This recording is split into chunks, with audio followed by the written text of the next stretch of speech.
na Kamshin at ang iba na makita ang mga manika, at pumayag si Aret nang walang pag-alinlangan na ikinatuwa ng lahat at matapos ang hapunan at habang naghahanda ng matulog, sinabi ni Panamera na inaantok na siya at nagpaalam at iniwan ang dalawang bata na mag-isa. Sa katahimikan ay tinanong ni Van ang batang si Aret kung may bumabagabag ba sa kanya. Nag-ipon ng lakas ng loob si Aret at nagpasalamat kay Van sa lahat at sinabi niyang sobra siyang kinakabahan kanina dahil akala niya ay mapipilitan siyang makikipagkasundo sa kasal, pero ngayon ay mas kampante na siya dahil nakita niyang mabait si Van. Sa sobrang hiya ay bigla siyang tumakbo palayo habang nagpapaalam at pagbalik ni Van sa iba, ibinahagi ni Sparda na kung ang pamilya ng Kandi ang nagpadala kay Aret para sa kasunduan, malamang ay wala rin itong kakayahan sa apat na elemento. Naunawaan ito ni Van dahil alam niyang masakit aminin na pinalayas ka sa sariling tahanan na tulad ng nangyari sa kanya, gayunpaman sinabi ni Van na nais niyang igalang ang kagustuhan ni Aret.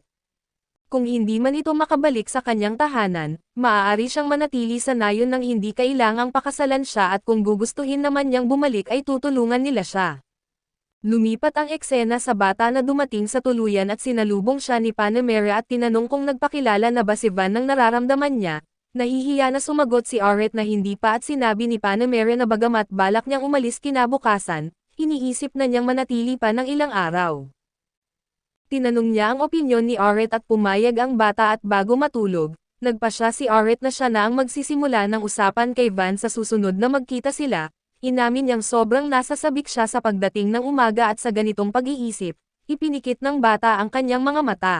Kinabukasan ng umaga, nagmamadaling dumating si Natil at Cam kay Van at tinanong niya kung bakit nila ginagambala ang panaginip niya dahil sa malapit na sana niyang halikan si Lexi Lore, kaya't giit ni Til na mas mahalaga ang mga bagay sa totoong buhay kaysa doon.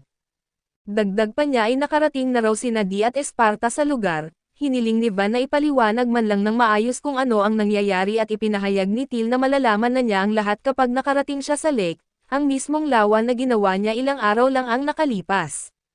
Nabigla si Van nang malaman niyang ipinangalan ng mga taga-nayon ang lawa sa kanya, at agad niyang isinulat sa isip na pigilan din sila na ipapangalan sa kanya ang buong nayon at pagdating niya sa lawa, nakita niyang naroon na ang buong nayon at dinala siya ni didiretso sa pinagmulan ng kaguluhan, na isang sirena na nagtatago sa loob ng lawa. Ipinaliwanag ni Esparta na ang mga sirena ay karaniwang nakatira sa magagandang ilog sa malalalim na kagubatan kung saan hindi naaabot ng mga tao at hindi nadudumihan. Ngunit may ilang sirena raw na lumitaw sa lawa na ginawa ni Van at walang makaintindi kung paano nakarating doon ang ganito kabihirang nilalang. Nagpasya si Van na kausapin ang sirena para malaman kung bakit siya naroon, ngunit hindi ito sumasagot sa kanyang mga tanong at naisip niya kung bingi ba ito o hindi lang nakakaintindi ng wika ng tao, kaya naisip niya ang ibang paraan na siguradong gagana. Inutusan niya si Natil at Cam na magdala ng karne at gaya ng inaasahan ni Van at naiintindihan ng lahat ang wika ng pagkain, lumangoy palapit sa kanya ang sirena nang makita ang inihaw na karne at nagtanong kung pwede ba talaga niya itong kainin. Binanggit ni Van na sa kanya na ang lahat ng iyon at nang makain ito ng sirena, napagtanto niyang karne iyon ng armored lizard at tinanong niya kung sino ang tumalo sa mga armored lizard at bago pa makapagsalita si Van at ibigay ang credit sa pagtutulungan ng nayon, sabay-sabay na idineklara ng lahat na si Van ang tumalo sa kanila. Natuwa ang sirena nang malaman iyon at agad siyang lumangoy sa tubig at nawala at naisip ni Van kung babalik pa kaya siya, ngunit sinabi ni Esparta na malabong mangyari iyon dahil mas mahiyain pa raw ang mga sirena kaysa kay Bigfoot at nakakagulat na kinabukasan, buong angkan ng mga sirena ang dumating sa pintuan ni Van at nagulat siya sa kanyang nakita. Sigurado siyang naroon sila dahil tinalo niya ang mga armored lizard at naisip pa niya kung sinasamba ba ng mga sirena ang malalaking nilalang na iyon. Tinawag ni Esparta na nakakatawa ang ideya niya at sinabing mas mabuting tanungin na lang nila ang mga sirena. Biglang lumapit ang malaki at nakakatakot na mukhang pinuno ng mga sirena at nagpasalamat kay Van sa mabuting pagtrato niya sa kanyang anak noong nakaraang araw. Binanggit ni Van na walang anuman at pagkatapos ay tinanong ng hari ng mga sirena kung totoo bang tinalo niya ang mga armored lizard. Kinumpirma ito ni Van ngunit idinagdag na isa itong pagtutulungan, subalit walang nakinig sa bahaging iyon at nagsimula silang magbulungan na isang bata ang tumalo sa ganoon kalakas na halimaw. Biglang tinawag ng hari ng mga sirena si Van na isang bayani at idineklara na may pahintulot na siyang pakasalan ang kanyang anak na si Lada. Nabigla si Van sa narinig at tinanong siya ng hari kung hindi ba siya mahilig sa loli at siniguro niya na kapag lumaki si Lada, siya raw ang magiging pinaka-motherly na ina sa lahat, ngunit ang tinitingnan lang ni Van ay ang kasalukuyan at sinabi niya sa hari na ang kanyang anak ay isang bata pa lamang ngayon. Dagdag pa niya ay mukhang hindi pa naiintindihan ni Lada ang konsepto ng kasal, hindi tulad ng isa pang babae na pilit siyang itinatali habang buhay at tinanong niya ang hari kung may dahilan ba, kung bakit iniaalok nito ang kamay ng kanyang anak sa kasal. Mariing sumagot ang hari ng mga sirena na karaniwan ay ayaw nilang makisalamuha sa mga tao, ngunit kamakailan ay sinalakay ng mga armored lizard ang kanilang teritoryo at marami sa kanila ang napatay, dahil dito ay handa siyang ipakasal ang kanyang anak sa sinumang bayani na makakatalo sa mga iyon. Naunawaan na ni Van ang dahilan nito at sinabi niyang hindi kailangang ipakasal sa kanya ang kanyang anak para masiguro ang kaligtasan ng kanyang mga tao. Sinabi niya sa hari ng mga sirena na hayaan si Lada na magpakasal sa sino mang gusto niya kapag siya ay lumaki na, dahil tutulungan niya sila hindi dahil sa kasal kundi dahil gusto lang niyang tumulong. Tinanong si Lada na magpakasal sa sino mang gusto niya kapag siya ay lumaki na, dahil tutulungan niya sila hindi dahil sa kasal kundi dahil gusto lang niyang tumulong. Tinanong ng hari ng mga sirena kung pwede bang manatili ang kanyang mga tao sa lawa kung ayos lang kay Van. Iginiit ni Van na handa siyang tanggapin sila bilang bahagi ng kanyang nayon at agad si Lada na magpakasal sa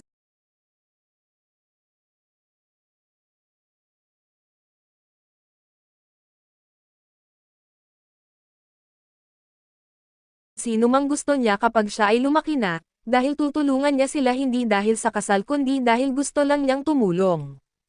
Tinanong ng hari ng mga sirena kung pwede bang manatili ang kanyang mga tao sa lawa kung ayos lang kay Van. Iginiit ni Van na handa siyang tanggapin sila bilang bahagi ng kanyang nayon at agad siyang gumawa ng 2 lumulutang na bahay sa gitna ng lawa, at agad ding nakaramdam ng pagiging tahanan ang mga sirena roon.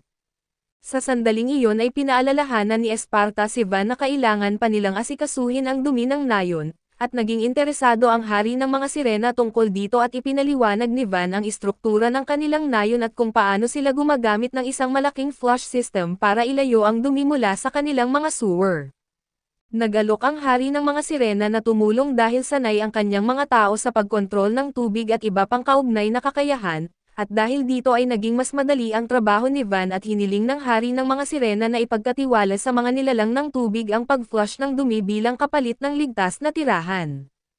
Pagkatapos ay dumating sina Art at Mommy Mera at nagulat sila nang makita ang mga sirena. Biglang tinawag ng hari ng mga sirena si Van na kanyang manugang at nagpasalamat sa pagtulong niya. Minsan, mahirap matuto ng ibang wika. Pero sa Duolingo, ginawa naming simple, madali at masaya.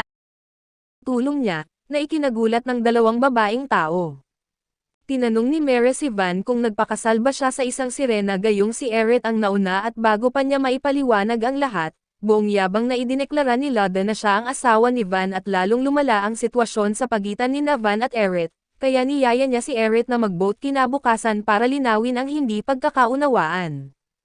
Sinabi ni Eret na narinig na niya ang buong kwento mula kay Mire kaya wala ng kalituhan at natuwa si Van nang marinig iyon, at pagkatapos ay pinuri siya ni Art sa paggawa ng lawa at sa malaking pag-unlad ng kanyang nayon. Biglang dumating si Lada para batiin siya at nagselos ito nang makita siyang kasama ang ibang babae kahit asawa na niya si Van sa kanyang isipan. Maya-maya pa ay dumating ang iba pang batang sirena at sinimulan nilang tawagin si Van na Meat Lord, habang inaalog ang bangka dahilan para aksidenteng bumagsak si Eret sa ibabaw niya at tinitigan ng mga bata ang eksena ng may pagtataka habang kinabahan si Eret, ngunit mas lalo pang nagselos si Lada. Muli niyang tinanong si Van kung ano ang ginagawa ng kakaibang babaeng iyon sa tabi ng kanyang asawa, at ipinapaalala ni Van sa kanya na tinanggihan niya ang alok ng kanyang ama kaya hindi pa sila engaged at nalungkot si Lada at lumangoy sa tubig nang marinig iyon. At ang ibang batang sirena ay nagsimulang sumigaw kay Van dahil sa umano'y pang-aapi sa kanilang prinsesa. Mas lalo nilang inaalog ang bangka at mahigpit na kumapit si Eret kay Van, sa tubig nang marinig iyon, at ang ibang batang sirena ay nagsimulang sumigaw kay Van dahil sa umano'y pang-aapi sa kanilang prinsesa. Mas lalo nilang inaalog ang bangka at mahigpit na kumapit si Eret kay Van, habang sinusubukan naman niyang suhulan ng karne ang mga bata ngunit hindi sila tumigil at kalaunan ay dumating mismo ang hari ng mga sirena upang harapin si Van, na kinabahan sa seryoso nitong mukha. Sinabi ng hari na narinig niya mula kay Loda na nakikipaglandian si Van sa ibang babae kahit kasal na raw ito. Natakot si Eret sa narinig ngunit nilinaw ni Van na hindi niya kailanman sinabi na pinakasalan niya si Loda. Gayunpaman, hindi handang makinig sa paliwanag ang hari at idineklara na magkakaroon ng paligsahan sa pagitan ng mga Marok at ng mga tao ni Van at kapag nanalo ang mga Marok, opisyal na kikilalanan ni Van ang kasal niya kay Loda at patanggi na sana si Van nang biglang tanggapin ni Dee ang hamon para sa kanya. Nangako si Dee na bilang Deputy Commander ng Knight's Order at sisiguraduhin niyang magwawagi sila. Sumang-ayon din si Esparta kay Dee na nagsabing mas mabuting matapos agad ang isyong ito para mas makapag-focus si Van sa kanyang pag-aaral. Naroon din si Mira at pumayag din siya sa ideya at sinabi ni Van na kapag natalo siya ay mapipilitan siyang magpakasal agad, ngunit binanggit ni Natil at Cam na imposibleng matalo siya at hindi na niya alam kung paano sila pipigilan sa panunokso sa kanya at sa huli ay pumayag na rin siya sa paligsahan. Ipinahayag ng hari ng mga sirena na magkakaroon sila ng 3 event para maging patas, at binigyan niya si Van ng pagkakataong pumili ng unang event at sa halip na pumili ng laro kung saan malinaw na may kalamangan siya. Pinili ni Van ang water polo, isang laro na magiging pantay ang hirap para sa magkabilang panig dahil wala ni isa ang may ideya kung paano ito laruin. Una ay gumawa si Van ng isang pool sa gitna ng lawa at sa kanya ipinaliwanag sa lahat ang mga patakaran. Nagulat si Esparta dahil hindi pa siya nakarinig ng ganitong laro, at sinabi ni Til na napakahusay talaga ni Van dahil may alam siyang mga bagay na kahit ang matandang butler ay hindi alam, samantala ay binanggit ni Mommy Mary na ang mga swimsuit na ginawa ni Van ay talagang epektibo sa pag-akit ng mga gunner sa anime na ito. Habang abala si Dee sa pag-flex na parang karaniwang gym bro, tinanong ni Van si Mira kung sasali rin ba siya sa laro at sumagot siya ng oo. Dahil gusto niyang mapakasal si Van kay Eret sa halip na sa prinsesa na Sirena at gagawin niya ang lahat para protektahan siya. Nagsimula ang laro kung saan si Mira ang kumakatawan sa nayon ni Van, habang sina Loda at ang kanyang ama naman ang kumatawan sa mga sirena at pagkakasimula pa lang ng laro, agad na nakapuntos ang hari ng mga sirena ng isang service ace at di nagtagal ay tuluyang nalamangan ng 2 sirena ang mga tao, na hindi naman ikinagulat ng sino mang may matinong isip. Nawalan na ng pag-asa si Til nang makita ang malaking agwat ng puntos sa halftime, ngunit nagalit si Mira nang marinig ito at tinanong kung ganito na lang ba kadali na matitinag ang katapatan niya kay Van dahil lang sa maliit na pagsubok. Dahil sa mga salitang iyon ay nagliyab ang loob ni Til at ng kanyang mga kasama, at sa ikalawang kalahati ay nagsimula silang bumawi ng puntos laban sa mga sirena at matapos ang isang mabangis na ikalawang halftime, tabla ang puntos ng 2 koponan at ang susunod na puntos ang magpapasya ng panalo. Tumalon si Mira para harangin ang spike ng hari ng mga sirena ngunit nalusutan siya nito at hindi rin nakadepensa si Til, dahil dito ay nanalo ang mga sirena sa unang round at nadismaya si Til habang si Mira naman ay umasta na parang masayang-masaya pa rin kahit natalo, na ikinainis ni Van dahil umaasa pa rin siya kahit talo sila sa unang laro. Pagkatapos nito, lumapit ang hari ng mga sirena kay Van at iminungkahi ang ikalawang laro at simple lang ang panuntunan, isang swimming relay race at napagtanto ni Van na malaking problema ito dahil halos imposibleng talunin ang mga sirena sa tubig. Ngunit sinabi ni Dee na napakadali lang nito kapag siya ang kasali at nagboluntaryo rin si Cam na sumama sa koponan, nagsimula ang paligsahan kung saan sina Loda at Cam ang unang lumangoy. Gaya ng inaasahan ng lahat ay agad na nakakuha ng malaking kalamangan si Loda. Todo kayod si Cam para makahabol ngunit mahinahon lang si Loda at lalo pang bumilis nang lumangoy siya sa ilalim ng tubig upang etag ang kanyang kasamahan, kahit papaano ay nasundan siya ni Cam at nang matag niya si Dee ay doon nagsimula ang tunay na laban. Ginamit ni Dee ang butterfly stroke at ito ang pinakamahirap na estilo ng paglangoy, at napaisip si Van kung bakit iyon ang pinili niya imbes na ang front crawl at ipinaliwanag ng ibang mga knight na dahil sa butterfly stroke, nagagamit ni Dee ang kanyang lakas ng buong buo at sumugod siya na parang bangkang demotor, nalampasan ang sirena at nanalo sa paligsahan. Hindi makapaniwala ang hari ng mga sirena na natalo sila sa paglangoy, habang ipinagmamalaki naman ni Dee ang kanyang tagumpay at masayang umaahon mula sa lawa, hindi alam na dahil sa sobrang bilis niya ay napunit ang kanyang swimwear dahil sa pressure ng tubig. Pagkatapos nito ay muling lumapit ang hari ng mga sirena kay Van. Hindi pa rin matanggap ang pagkatalo ngunit handa nang tapusin ang usapin at hiniling niya kay Van na piliin ang ikatlo at huling laro, at nakaisip si Van ng isang ideya na patas para sa magkabilang panig. Gumawa siya ng isang ice shaving machine at pinapagawa niya si plural ng yelo na kanyang kinayod at nilagyan ng iba't ibang syrup. Nalito ang lahat kung ano ang gagawin at sinabi ni Van na ang huling paligsahan ay isang shaved ice eating contest at siya mismo ang sasali rito. Humingi siya ng kapareha at itinaas ni Eret ang kanyang kamay na ikinagulat ng lahat. Dinaglaon ay nagtipon ang lahat sa rest house ng mga sirena at ang apat na kalahok ay may hawak na tig-iisang malaking mangkok ng shaved ice. Naisip ni Van kung masyado bang malaki iyon habang sinabi ni Mire kay Eret na may oras pa para magpalit, ngunit tumanggi si Eret dahil hindi siya titigil sa pakikipaglaban para sa kanyang magiging asawa at nang ibigay ni Esparta ang hudyat, sabay-sabay nilang sinimulan kainin ang shaved ice. Walang ni isa sa kanila ang nakaiwas sa brain freeze na dulot ng pagkain ng yelo, ngunit determinado ang hari ng mga sirena na mapakasal si Loda kay Van kahit ano pa ang mangyari. Kaya tinitiis niya ang sakit at patuloy na kumain at ginaya siya ni Loda. Akala ni Van ay matatalo na sila ngunit nalampasan ni Art ang kanyang brain freeze at nagsimulang kumain ng dahan-dahan, isang kutsara sa bawat subo at nagbigay ito ng lakas ng loob kay Van kaya muling sumali siya sa pagkain. Matapos ang ilang minutong pinakamatinding shaved ice eating contest, naubos ni Van at Eret ang kanilang mga mangkok at sila ang nanalo sa paligsahan at magalang na tinanggap ng hari ng mga sirena ang kanyang pagkatalo, at masayang-masaya si Van dahil hindi na siya mapipilit na pakasalan si Loda. Gayunpaman, patuloy pa ring tinatawag ng hari ng mga sirena si Van na kanyang manugang at sinabing napatunayan niyang mas lalo pa siyang karapat-dapat para sa kanyang anak. Pagkatapos nito ay umalis na siya pauwi at si Van na nalilito ay napapaisip kung ano pa ba talaga ang silbi ng paligsahan. Maya-maya ay sumakit ang tiyan ni Van dahil sa sobrang dami ng kinain niyang yelo, kaya nagtipon ang lahat sa paligid niya para tingnan kung ayos lang siya at samantala ay sinabi ni Mire kay Eret na maganda ang ginawa nito, ngunit hanggang sa panonood lang siya kay Van habang napapalibutan ito ng kanyang mga tapat na kaibigan. Naisip niya kung paano niya mararanasan ang parehong atensyon na tinatamasa ni Van, dahil simula pagkabata ay palagi na siyang napapabayaan at noong bata pa siya, laging abala sa trabaho ang kanyang ama at halos wala itong oras para sa kanya.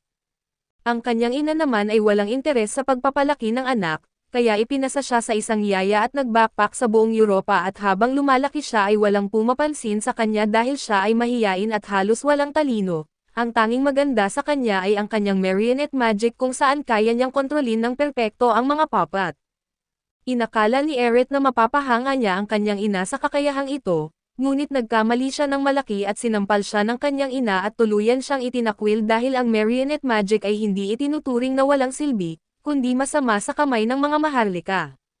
Mula noon ay binaliwala na siya ng lahat at nang mag-10 taong gulang siya, ipinadala siya ng kanyang ama para ipakasal sa Panginoon ng isang hindi kilalang nayon at natakot siya noon kaso si Van ay naging isang napakabait na lalaki, at kahit na may uri siya ng magic na itinuturing na walang silbi ay nananatili pa rin siyang kumpiyansa at mahal ng lahat.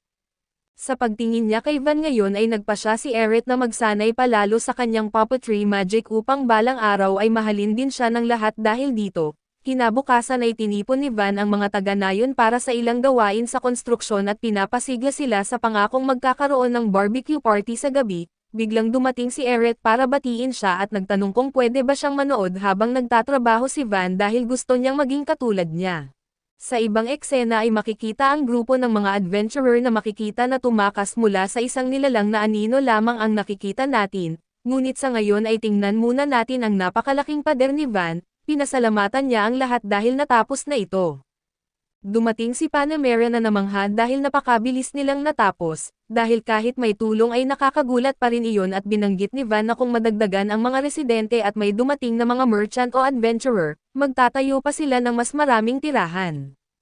Inamin ni Panamera na naiinggit siya, dahil ang pangarap niya ay magkaroon ng sariling nasasakupan at baka sa susunod na labanan ay makakuha siya ng mas maraming merit na militar upang makahingi ng sariling lupain, pagkatapos ay tinanong niya ang tungkol sa mga armas ng pader. Sumagot si Van na mga balista iyon subalit mas malaki ang modelong ito, maaari pa itong magpaputok ng 2 beses sunod-sunod at hiniling niya kay Kanin na magsagawa ng isang pagsubok na pagpapaputok. Makikita natin kung paano mabilis na tumama ang bala hanggang sa isang bundok, at ipinahayag nilang maayos ang naging resulta at nagtanong si Panamera kung may ganitong balista sa lahat ng pader, kinumpirma ito ni Van at nilinaw na mayroon siyang higit sa 100. Hindi pinalampas ni Panamera ang pagkakataon at gusto niyang bumili ng isa kahit anong halaga, ngunit sinabi ni Van na hindi ito ibinebenta kaya't nakipag-deal si